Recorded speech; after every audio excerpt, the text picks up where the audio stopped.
Türkiye'nin her yerinde müstakil İmam Hatip ortaokulları bulunurken maalesef acı bir gerçek, ilim ve irfan yuvası olan Bitlis ilimizde dindar bir neslin yetişmesi için çocuklarımızı gönderdiğimiz İmam Hatip'te ortaokul kesimi bulunmamaktadır.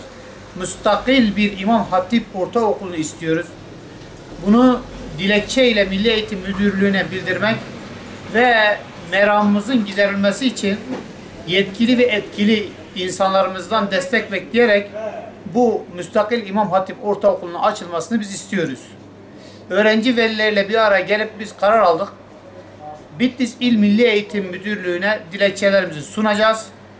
Allah izin verirse hayırlı ve güzel bir haber bekliyoruz. Türkiye'nin her yerinde, hatta ilçelerde bile müstakil ortaokul açılmışken Bitlis'te olmaması bir eksikliktir. Müstakil ortaokulun olmadığından dolayı da birçok öğrenci velisi kendi çocuğunu ortaokul kesimine gönderemiyor. Ortaokul ve lisenin yaşıtlarının birbirlerinden farklı olması nedeniyle çocuklar psikolojik olarak da kötü etkileniyorlar. Onun için iyi bir eğitim, iyi bir öğretim, gelecek nesillerin sağlıklı, hayırlı olması için müstakil bir İmam Hatip ortaokulu istiyoruz. Bunu yetkili ve etkili insanlarımıza iletmek istiyoruz. Hatuniye Kız Anadolu İmam Hatip Lisesi öğrenci velileri olarak öğrencilerimizin mağdur olmaması için yeni kendilerine ait has bir okul tedarik etmemiz için gereken yerlere başvurduk. Bunlar Milli Eğitim Müdürlükleri, valilik ve vali yardımcılar görüşmemizden sonra bizlere herhangi bir açıklamada bulunmadılar.